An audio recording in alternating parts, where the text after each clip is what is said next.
रात का अंधेरा गहराने लगा था। गांव की सड़कें सुनसान हो गई थीं और केवल हवाओं की सिसकारी सुनाई दे रही थी। एक छोटे से गांव में एक जंगली और डरावनी कहानी ने लोगों को परेशान कर रखा था। कहानी थी निशा की, जो अब एक भयानक साया बन गई थी। निशा एक साधारण लड़की थी जो अपनी मासूमियत और चुलबुली हंसी के लिए जानी जाती थी। लेकिन एक दिन गांव में एक रहस्यमय बीमारी फैल गई और निशा की भी मौत हो गई। उसके मरने के बाद लोगों ने उसकी आत्मा को शांति देने के लिए कई प्रयास किए, लेकिन उसकी आत्मा को शांति नहीं मिली। रात के समय लोग कहने लगे कि निशा का साया गांव में घूमता है। उसकी आत्मा खास तौर पर रात के अंधेरे में उन लोगों को परेशान करती है जो अकेले होते हैं। उसकी कटी फटी आंखें और घुंघराले बाल लोगों को चकित कर देते हैं। एक रात अजय नाम का युवक गांव के बाहर अपने खेत पर काम कर रहा था। वह रात के अंधेरे में अकेला था जब अचानक उसके पास एक ठंडी हवा का झोंका आया। उसकी नजरें अचानक एक काले साए पर पड़ी जो धीरे धीरे उसकी ओर बढ़ रहा था। अजय ने सोचा कि यह उसका भ्रम है, लेकिन जब साया उसके करीब आया तो उसे निशा की आकृति नजर आई। उसकी आंखों में एक असाधारण लालिमा थी और उसके चेहरे पर एक अमानवीय क्रोध था। अजय की हिम्मत जवाब दे गई और वह डर के मारे कांपने लगा। निशा की आत्मा ने उसे धमकाया और कहा, मुझे शांति दो, वरना मैं तुम्हें कभी नहीं छोड़ूंगी। अजय ने बमुश्किल अपने आप को संभाला और गांव लौट आया। उसने गांव वालों को सब कुछ बताया और सब ने मिलकर निशा की आत्मा को शांति देने के लिए पूजा और अनुष्ठान किया। पूजा के बाद निशा का साया धीरे धीरे गांव से गायब हो गया। लेकिन रात के अंधेरे में अब भी कभी कभी लोग निशा की चीख सुनते हैं जो बताती है कि उसकी आत्मा को पूरी तरह से शांति नहीं मिली है। भूतिया हवेली एक गांव में एक पुरानी हवेली खड़ी थी जिसे लोग भूतिया हवेली मानते थे।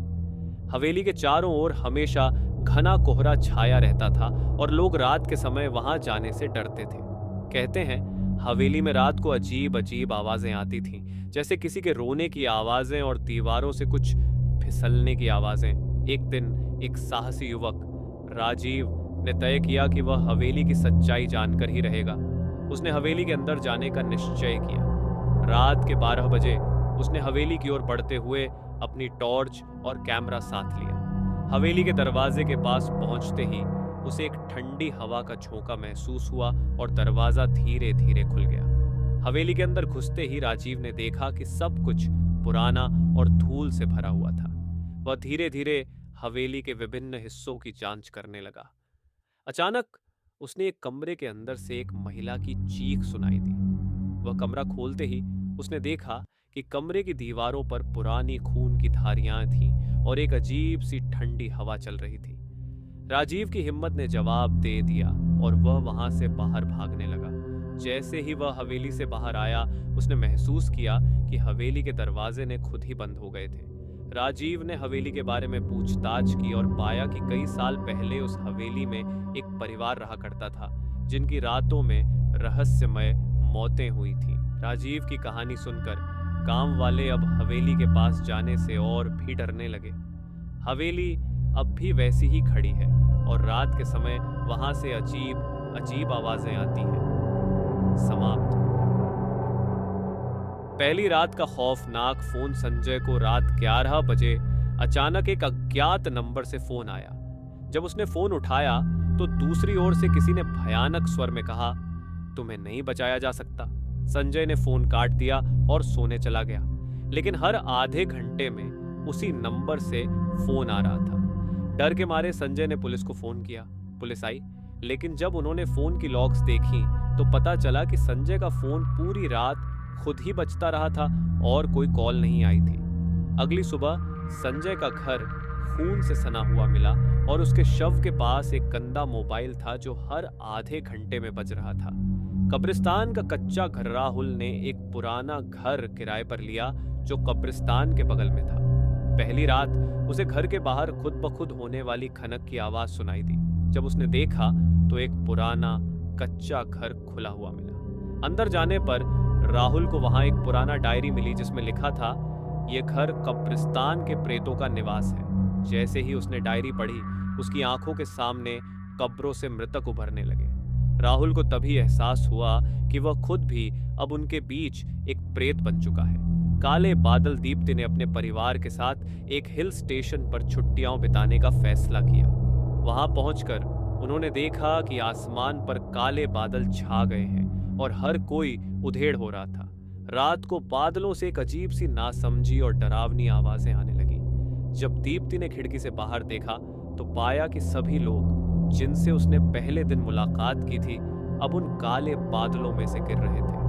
दीप्ति और उसका परिवार घर लौटने की कोशिश में लग गए, लेकिन बादल उन्हें निगलते हुए उनके पीछे आ रहे थे। परीक्षा की रात आदित्य की परीक्षा की रात थी और वह पूरे दिन पढ़ाई कर रहा था। रात को अचानक उसके कमरे की लाइट फलक गई और उसे एक अजीब सी चिट मिली जिसमें लिखा था, आज रात तुम मेरी परीक्षा लोगे। आदित्य ने दरवाजा खोलने की कोशिश की, लेकिन बाहर से उसे कोई सुनाई नहीं दे रहा था। अचानक उसके सामने एक परी का भयानक रूप प्रकट हुआ जिसने कहा, तुम्हारी आत्मा अब मेरी है। आदित्य की आत्मा उस परीक्षा के माध्यम से हमेशा के लिए बंध गई और वह एक बंधक आत्मा बन गया। सीक्रेट गेट नीलू ने अपने नए घर में एक अजीब सा गेट देखा जो पुरानी सीढ़ियों की ओर जाता था। उसे यह गेट बहुत आकर्षक लगा और उसने उसे खोलने की कोशिश की।